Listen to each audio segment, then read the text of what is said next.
Hey everyone, it's Chris. Let's do a Bible reading challenge together this year.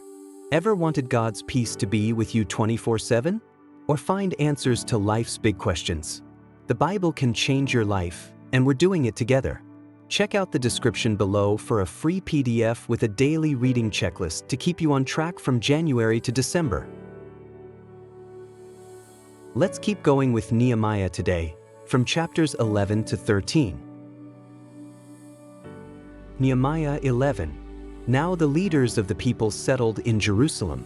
The rest of the people cast lots to bring one out of every 10 of them to live in Jerusalem, the holy city, while the remaining 9 were to stay in their own towns. The people commended all who volunteered to live in Jerusalem.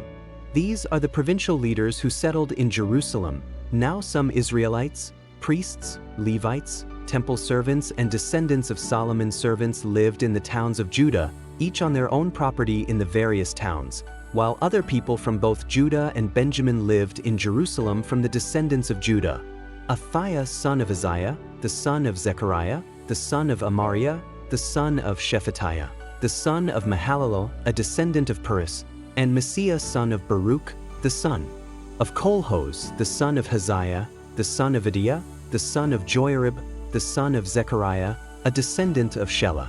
The descendants of Perez who lived in Jerusalem totaled 468 men of standing. From the descendants of Benjamin, Sallu son of Meshullam, the son of Jod, the son of Pedaiah, the son of Kaliah, the son of Messiah, the son of Ithiel, the son of Jeshaiah, and his followers, Gabbai and Sallai, 928 men. Joel son of Zichri was their chief officer, and Judah son of Hassenuah was over the new quarter of the city. From the priests, Jedaiah, the son of Joiarib, Jachin, Sariah son of Hilkiah, the son of Meshullam, the son of Zadok, the son of Meraioth, the son of Ahitub, the official in charge of the house of God, and their associates, who carried on work for the temple, 822 men. Adiah son of Jeraham, the son of Pelaliah, the son of Amzi, the son of Zechariah, the son of Pashur, the son of Malchijah, and his associates, who were heads of families, 242 men. Amashsai son of Azrael, the son of Atsai, the son of Meshillemoth, the son of Immer, and his associates, who were men of standing, 128. Their chief officer was Zabdiel son of Haggedolim. From the Levites, Shemaiah son of Hashub, the son of Azrikam, the son of Hashabiah, the son of Buni, Shabbathai and Jozabad, 2 of the heads of the Levites, who had charge of the outside work of the house of God, Mattaniah son of Micah, the son of Zabdi, the son of Asaph, the director who led in thanksgiving and prayer, Bakbukiah, second among his associates, and Abda son of Shammua, the son of Galal, the son of Jeduthun. The Levites in the holy city totaled 284. The gatekeepers, Akub, Talmon, and their associates, who kept watch at the gates, 172 men. The rest of the Israelites, with the priests and Levites, were in all the towns of Judah, each on their ancestral property. The temple servants lived on the hill of Ophel, and Ziha and Gishpa were in charge of them. The chief officer of the Levites in Jerusalem was Uzzi son of Bani, the son of Hashabiah, the son of Mattaniah, the son of Micah. Uzzi was one of Asaph's descendants, who were the musicians responsible for the service of the house of God. The musicians were under the king's orders, which regulated their daily activity. Pethahiah son of Meshizabel, one of the descendants of Zerah son of Judah, was the king's agent in all affairs relating to the people. As for the villages with their fields, some of the people of Judah lived in Kiriath Arba and its surrounding settlements, in Dibon and its settlements, in Jekabzeel and its villages, in Jeshua, in Melada, in Beth Pelet, in Hazar Shual, in Beersheba and its settlements, in Ziklag, in Makona and its settlements, in En-Rimmon, in Zorah, in Jarmuth, Zanoah, Adullam and their villages, in Lachish and its fields, and in Azekah and its settlements. So they were living all the way from Beersheba to the valley of Hinnom. The descendants of the Benjamites from Geba lived in Michmash, Ijah, Bethel and its settlements, in Anathoth, Nob and Ananiah, in Hazer, Ramah and Gittim, in Hadid, Zeboim and Nebalat, in Lod and Ono, and in Geharashim. Some of the divisions of the Levites of Judah settled in Benjamin. Nehemiah 12. These were the priests and Levites who returned with Zerubbabel son of Shealtiel and with Joshua, Sariah, Jeremiah, Ezra, Amariah, Malluch, Haddish, Shechaniah, Rehum, Mirmoth, Iddo, Ginnethon, Abijah, Mijamin, Moadiah, Bilgah, Shemaiah, Joarib, Jediah, Sallu, Amok, Hilkiah, and Jediah. These were the leaders of the priests and their associates in the days of Joshua. The Levites were Jeshua, Binnui, Kadmiel, Sherebiah, Judah, and also Mattaniah, who, together with his associates, was in charge of the songs of thanksgiving. Bakbukiah and Uni, their associates, stood opposite them in the services. Joshua was the father of Joachim, Joachim the father of Eliashib, Eliashib the father of Joiada, Joiada the father of Jonathan, and Jonathan the father of Jaddua.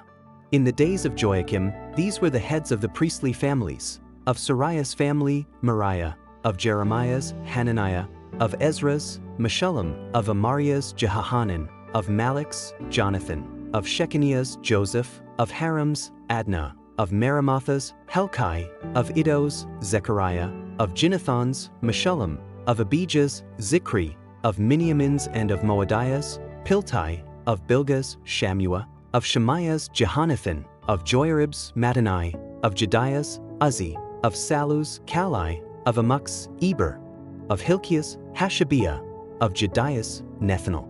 The family heads of the Levites in the days of Eliashib, Joiada, Johanan, and Jaddua, as well as those of the priests, were recorded in the reign of Darius the Persian.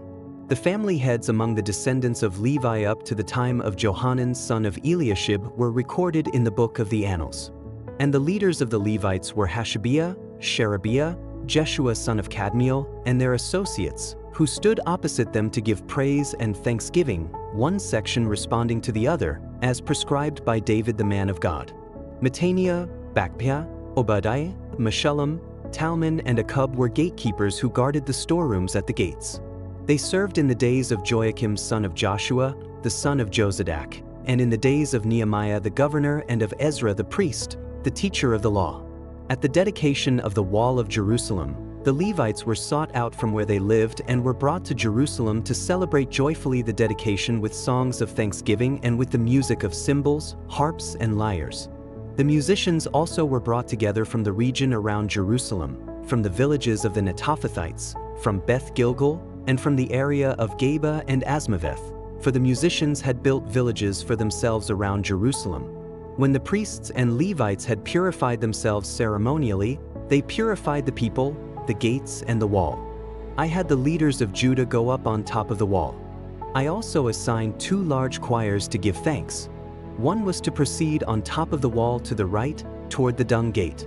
Hoshea and half the leaders of Judah followed them, along with Azariah, Ezra, Meshullam, Judah, Benjamin, Shemaiah, Jeremiah, as well as some priests with trumpets, and also Zechariah son of Jonathan, the son of Shemaiah, the son of Mattaniah, the son of Micaiah, the son of Zachar, the son of Asaph, and his associates, Shemaiah, Azrael, Milalai, Hilalai, Mai, Nethanel, Judah, and Hanani, with musical instruments prescribed by David the man of God. Ezra the teacher of the law led the procession. At the fountain gate they continued directly up the steps of the city of David on the ascent to the wall and passed above the site of David's palace to the water gate on the east. The second choir proceeded in the opposite direction. I followed them on top of the wall, together with half the people, past the tower of the ovens to the broad wall, over the gate of Ephraim, the Jeshanah gate, the fish gate, the tower of Hananel, and the tower of the 100, as far as the sheep gate. At the gate of the guard they stopped. The 2 choirs that gave thanks then took their places in the house of God. So did I, together with half the officials as well as the priests, Eliakim, Messiah, Miniamin, Micaiah, Elioenai, Zechariah, and Hananiah with their trumpets, and also Messiah, Shemaiah, Eleazar, Uzzi, Jehohanan, Malchijah, Elam, and Ezer. The choirs sang under the direction of Jezrahiah. And on that day they offered great sacrifices, rejoicing because God had given them great joy. The women and children also rejoiced. The sound of rejoicing in Jerusalem could be heard far away. At that time men were appointed to be in charge of the storerooms for the contributions, firstfruits, and tithes. From the fields around the towns, they were to bring into the storerooms the portions required by the law for the priests and the Levites, for Judah was pleased with the ministering priests and Levites. They performed the service of their God and the service of purification, as did also the musicians and gatekeepers, according to the commands of David and his son Solomon. For long ago, in the days of David and Asaph, there had been directors for the musicians and for the songs of praise and thanksgiving to God. So in the days of Zerubbabel and of Nehemiah, all Israel contributed the daily portions for the musicians and the gatekeepers. They also set aside the portion for the other Levites, and the Levites set aside the portion for the descendants of Aaron. Nehemiah 13. On that day the book of Moses was read aloud in the hearing of the people, and there it was found written that no Ammonite or Moabite should ever be admitted into the assembly of God, because they had not met the Israelites with food and water, but had hired Balaam to call a curse down on them. Our God, however, turned the curse into a blessing. When the people heard this law, they excluded from Israel all who were of foreign descent. Before this, Eliashib the priest had been put in charge of the storerooms of the house of our God. He was closely associated with Tobiah, and he had provided him with a large room formerly used to store the grain offerings and incense and temple articles, and also the tithes of grain, new wine and olive oil prescribed for the Levites, musicians and gatekeepers, as well as the contributions for the priests. But while all this was going on, I was not in Jerusalem, for in the 32nd year of Artaxerxes king of Babylon I had returned to the king. Some time later I asked his permission and came back to Jerusalem. Here I learned about the evil thing Eliashib had done in providing Tobiah a room in the courts of the house of God. I was greatly displeased and threw all Tobiah's household goods out of the room. I gave orders to purify the rooms, and then I put back into them the equipment of the house of God, with the grain offerings and the incense. I also learned that the portions assigned to the Levites had not been given to them, and that all the Levites and musicians responsible for the service had gone back to their own fields. So I rebuked the officials and asked them, "Why is the house of God neglected?" Then I called them together and stationed them at their posts. All Judah brought the tithes of grain, new wine and olive oil into the storerooms. I put Shelemiah the priest, Zadok the scribe, and a Levite named Pedaiah in charge of the storerooms, and made Hanan son of Zachar, the son of Mattaniah, their assistant, because they were considered trustworthy. They were made responsible for distributing the supplies to their fellow Levites. Remember me for this, my God, and do not blot out what I have so faithfully done for the house of my God and its services. In those days I saw people in Judah treading winepresses on the Sabbath and bringing in grain and loading it on donkeys, together with wine, grapes, figs, and all other kinds of loads. And they were bringing all this into Jerusalem on the Sabbath. Therefore I warned them against selling food on that day. People from Tyre who lived in Jerusalem were bringing in fish and all kinds of merchandise and selling them in Jerusalem on the Sabbath to the people of Judah. I rebuked the nobles of Judah and said to them, "What is this wicked thing you are doing, desecrating the Sabbath day? Didn't your ancestors do the same things, so that our God brought all this calamity on us and on this city? Now you are stirring up more wrath against Israel by desecrating the Sabbath." When evening shadows fell on the gates of Jerusalem before the Sabbath, I ordered the doors to be shut and not opened until the Sabbath was over. I stationed some of my own men at the gates so that no load could be brought in on the Sabbath day. Once or twice the merchants and sellers of all kinds of goods spent the night outside Jerusalem. But I warned them and said, "Why do you spend the night by the wall? If you do this again, I will arrest you." From that time on they no longer came on the Sabbath. Then I commanded the Levites to purify themselves and go and guard the gates in order to keep the Sabbath day holy. Remember me for this also, my God, and show mercy to me according to your great love. Moreover, in those days I saw men of Judah who had married women from Ashdod, Ammon, and Moab. Half of their children spoke the language of Ashdod or the language of one of the other peoples, and did not know how to speak the language of Judah. I rebuked them and called curses down on them. I beat some of the men and pulled out their hair. I made them take an oath in God's name and said, "You are not to give your daughters in marriage to their sons, nor are you to take their daughters in marriage for your sons or for yourselves." Was it not because of marriages like these that Solomon king of Israel sinned? Among the many nations there was no king like him. He was loved by his God, And God made him king over all Israel, but even he was led into sin by foreign women. Must we hear now that you too are doing all this terrible wickedness and are being unfaithful to our God by marrying foreign women? One of the sons of Joiada, son of Eliashib the high priest, was son-in-law to Sanballat the Horonite, and I drove him away from me. Remember them, my God, because they defiled the priestly office and the covenant of the priesthood and of the Levites.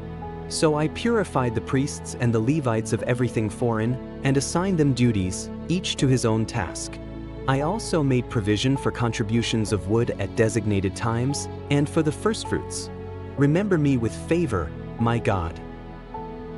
Ready to dive even deeper into the Bible?